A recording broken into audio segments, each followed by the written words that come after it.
What's Larry laughing at? Yeah, look, we're here with the whole panel. It's Octavius, Larry, and Gannon. Hello. We thought we'd do a little chat about why people do YouTube and why, or podcasts in this person's case. It was something that I was curious about as to why my fellow Digitiser cohorts do this at all and what they get out of it. Octavius, you're at the end. We might as well go. Octavius. I wish this was alive. Ferrets are awesome. You really don't. Yeah. Sorry, what was the question? Why do you do YouTube? Yeah, why did you the start time-honoured question. Yeah, well, no, do you get asked that a lot? Yeah. So that's not the. Should have done your research on that. That is the dog ate my homework. No one's ever asked me. All right. Nobody gives a shit. Well, no, I'll tell you what, then let's rephrase it. What was the moment where you went, all right, I'll do this? As opposed to just wanting to do it and maybe doing it, what actually made you go, all right, I'll give this a go, YouTubing? Well, it's a bit depressing, so... That's fine. That's all right, because I think that's We love feeling superior. I would like, though, to, it'd be nice if this segment went a bit deeper and it wasn't superficial. This is a dead ferret. Ignore the stuff on the desk. We'll treat it as a therapy session for everyone. Well, okay, if it's depressing, if you don't want to talk about it, that's fine. Yeah, no, all right. Yeah, I'm sure I can match it for depressing I'm stories. sure. Okay, well, I wanted to be a YouTuber when I was like 22 or something, but I was in a emotionally abusive relationship and was told that I would be an attention seeker, so I shouldn't do it. And that kind of stuck with me. I ended up going into digital marketing. I was doing that 6 years.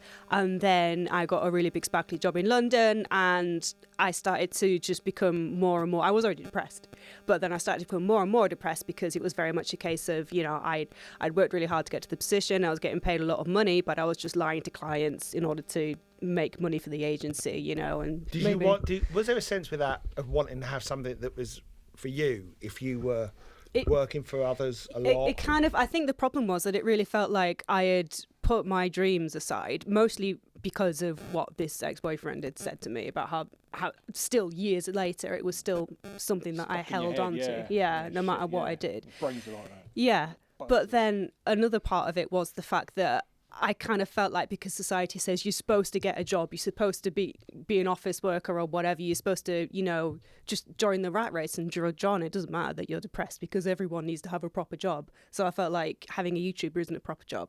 But then I had this massive mental breakdown at work. I ended up under a desk. I was crying.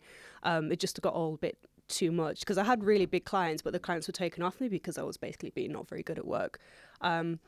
And yeah, this is the really depressing thing. The only reason I started a YouTube channel was because I needed something to do, because I was signed off work sick for 3 months. And by not having anything to do, I felt incredibly suicidal. So I had to do something to save myself, really. And I just thought, what would be a laugh? If I pretend to be a character, then it's not me, and just do some crappy Let's Plays. And then it kind of just kept going. People So is me. there an element of, by having the character, you can pretend to not be you with all that baggage? That's the most important thing, because when people started saying stuff like, oh, you're just tits and everything, it was like, well, okay, fine, you're not. But I mean, they're saying that to the character, not to me. So it didn't matter. Yeah. So it's is like that a shield? Yeah. Which is similar. I can relate to that because that was a fluff thing. Go away. There was an element of that with calling myself Mr. Biffo, where it was like, any stuff that people threw at me, it's going to bounce off. It's going to kind of, I've got that barrier there. They're not talking about me. They're talking about Mr. Biffo. And I tried to. They don't know you, do they? But the reality was, when I mean, this is maybe different for you, but when I did sort of stop being Mr. Biffo for the best part of sort of 6-7 years, something like that. I don't know. It was, I think, there was such a sort of relentless load of shite that came my way that it broke through this artificial barrier that I had up there. God, it has got depressing quick, hasn't it? This bloody hell. But isn't it cool that something so wonderful has come out of something so sad? Well, yes, something so wonderful and lovely. All of us. So, talking of things that are so sad, let's go to this end of the table. Yeah. But why do you do? Well, you've. I'll get to you in a minute. Don't you worry. I haven't forgotten you. I just thought I'd jump around because you're. I haven't skipped you. I'm leaving you till last because you're the most successful out of any of us. It's debatable. It's not debatable. I never wrote. It's not. I've seen your YouTube award up in your house. Yeah. It's not That's just debatable. ego. Show off. You, podcast, Bartians, why? Because I've always loved radio. When I was like 15, I think I had a pirate radio station called Zone FM. And Wow. my claim is I invented the podcast because we couldn't broadcast. So what we did was we recorded with a crew a radio show onto a cassette, and then we would sell the cassettes at school, and people would put it in their Walkmans and listen to it on the way to school or anything. Yeah, it was kind of cool. Yeah. So I loved it. I loved the idea of talking on radio and on bits and bobs, but kind of just life got in the way. I ended up living in LA for a while and had a whole different life, and then when I came back to the UK, I wanted to get into stand-up.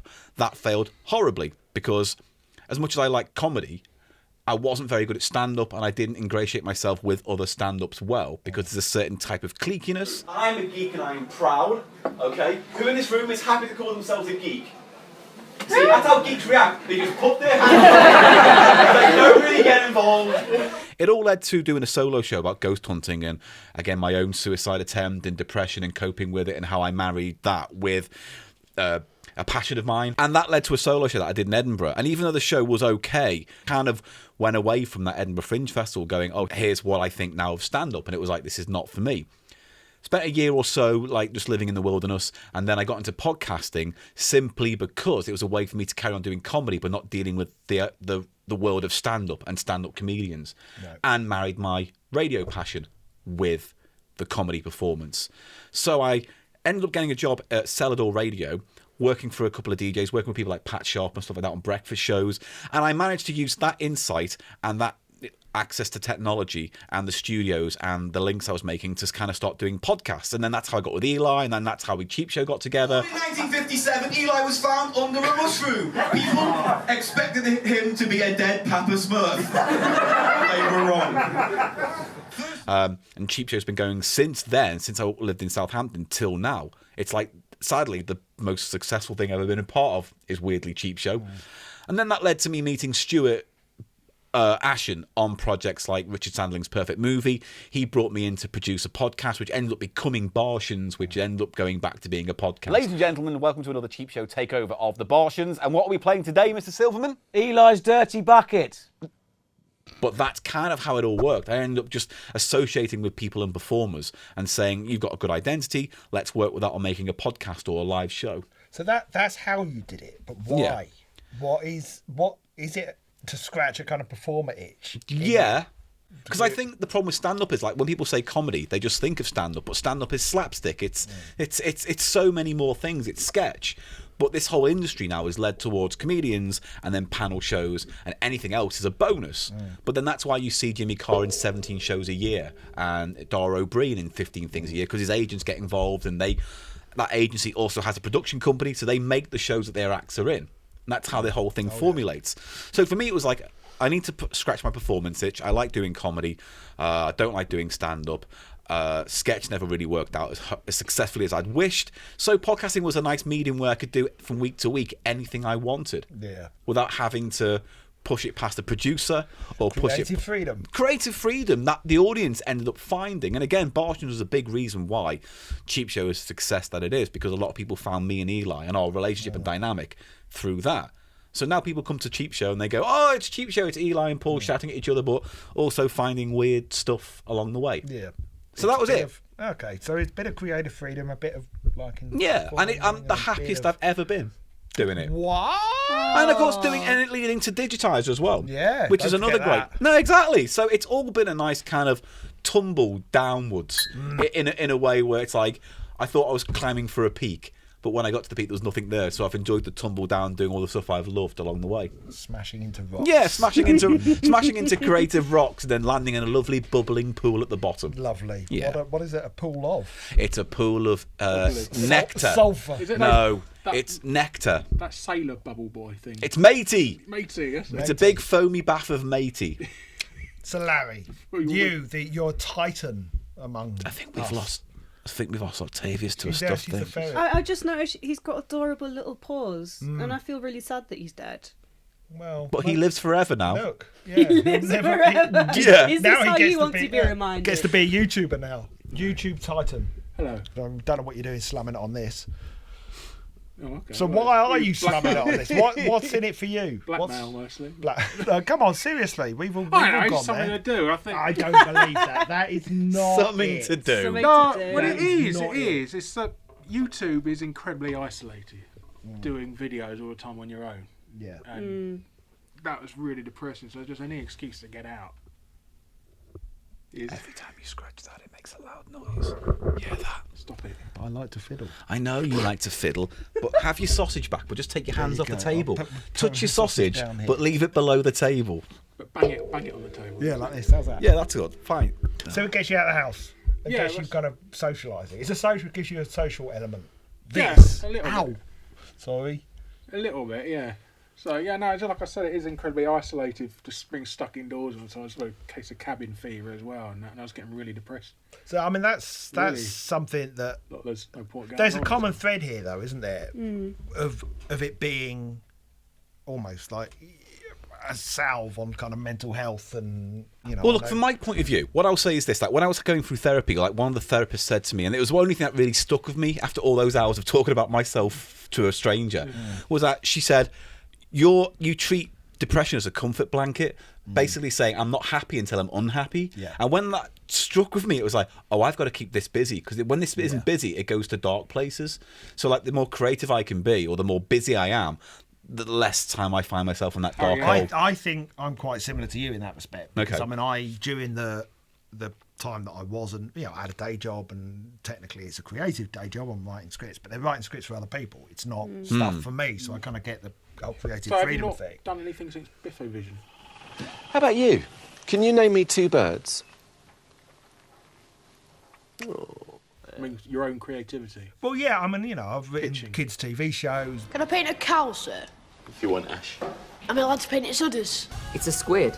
Yeah, and what are we meant to do with it? What exactly are squid goals? Fluff, fluffity, fluff, fluff. Science is what I believe in. Heathen! Yeah, but are they your shows? But I got sort of, disappeared from public eye. I stopped pitching adult comedies. I had a lot that got very close, and then I was too scared. I didn't want to put myself out there anymore. No, I know. I've done a few pitches. Yeah, but it was more. It wasn't even so much the pitching and putting myself out kind of in meetings. It was more. I didn't want that stuff to get made because it brought with it a certain degree of attention. And for a long time, I just wanted people to forget me so I could work in kids' TV because so it was like under the radar. self-sabotage or anything, or... Well, I suppose it is kind of to a degree, but it was more a conscious thing. I didn't want to do anything that was noisy. And I mean the journey that I've kind of gone on to get to this point where I'm sat in front of a camera, waffling on and putting, doing my own creative stuff again.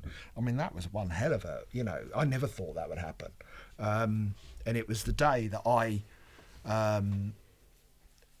kind of went back onto Twitter. I mean, I'd never really been on Twitter. I kind of sort of cyber squatted on it for a while. Yeah, it's a lurker. But that day that I kind of thought, okay, I'll put something out there.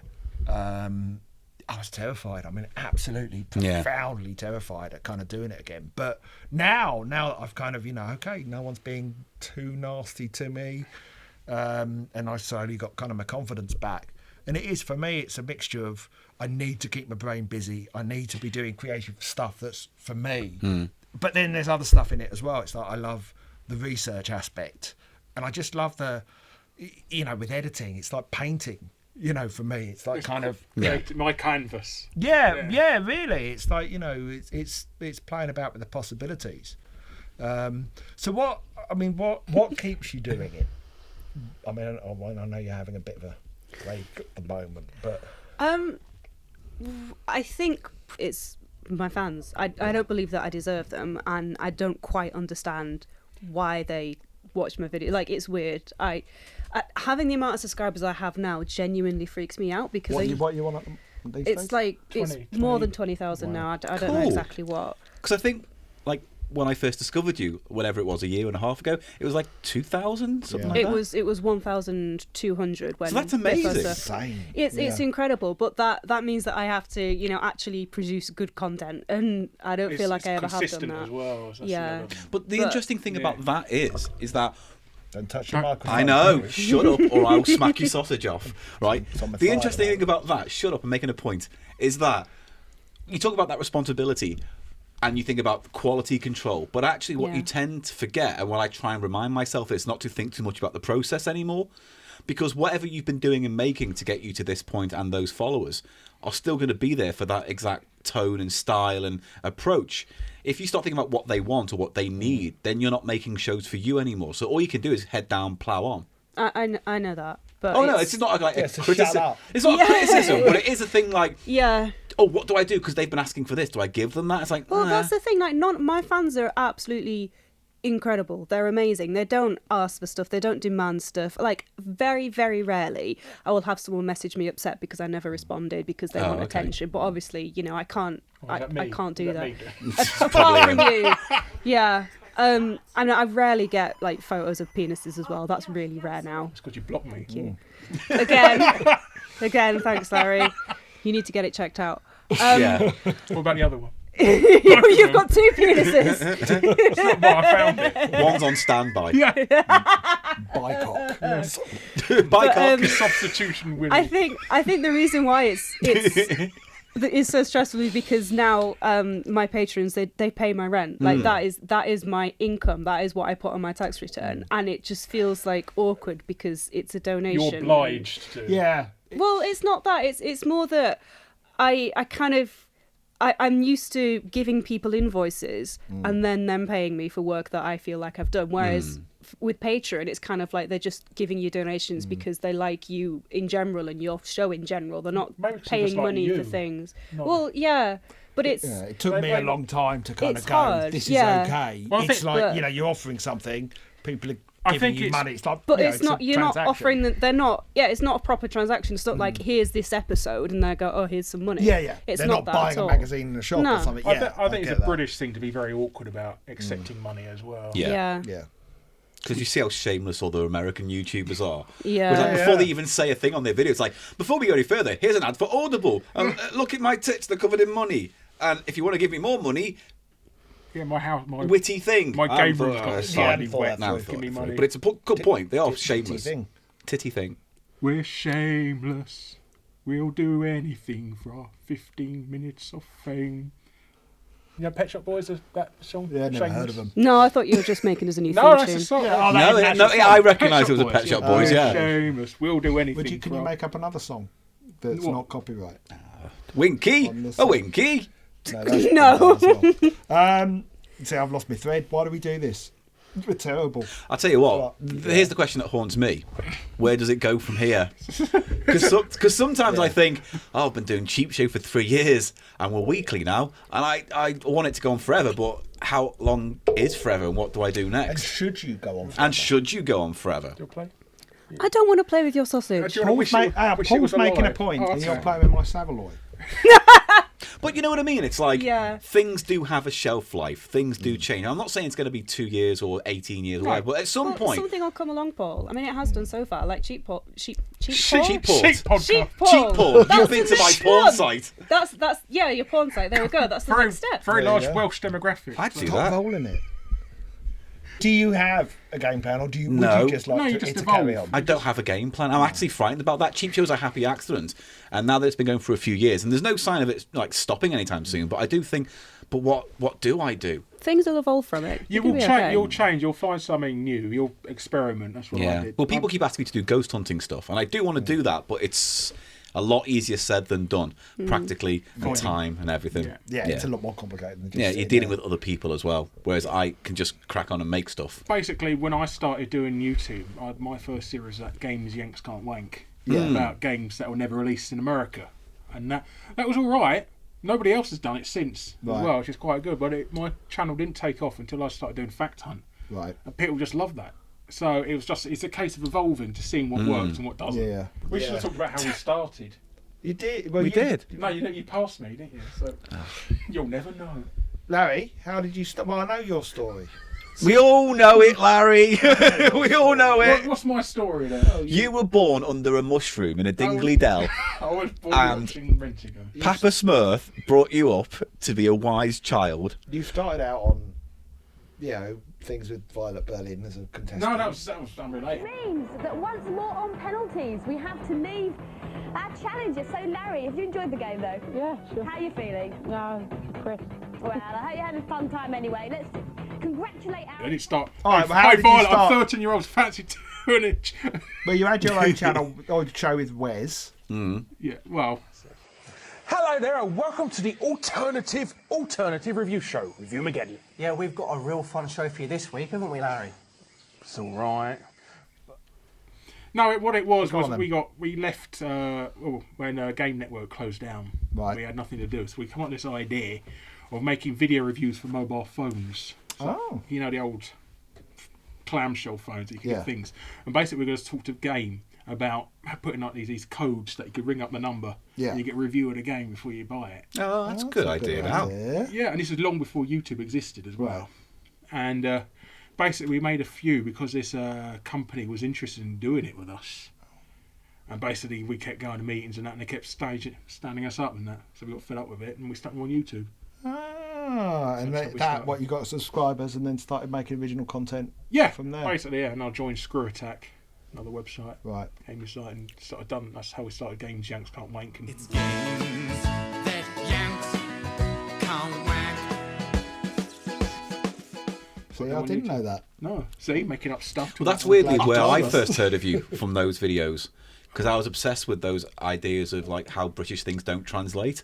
So I was fascinated with all those videos about, you know, the Benny Hill games and things like that. And you think, I just don't get it. But I like that. Because you know, like Americans take for granted how their pop culture references just bleed into everything else. And yet when we mention, Russ Abbott, they go, oh my God, who's Russ Abbott? It's like, I'm not going to explain it to you. You don't deserve to know about Russ Abbott. You don't deserve to know what happens inside his madhouse. Did you know when I was a kid, I used to think Russ Abbott was a joke name. And it meant it was like meant to be a play on Rush About. Thank you for laughing. Might be still a fact. I was convinced that it was like, Rush About's Madhouse. It's a shame he didn't present a show called Russ Abbott's Russ About Runabout. He done the American. He done a British adaptation of Married with Children, didn't he? He did, yeah. Married for Life. Yeah, it's not very good. Starring Rush About. Right, thank you everyone. Bye.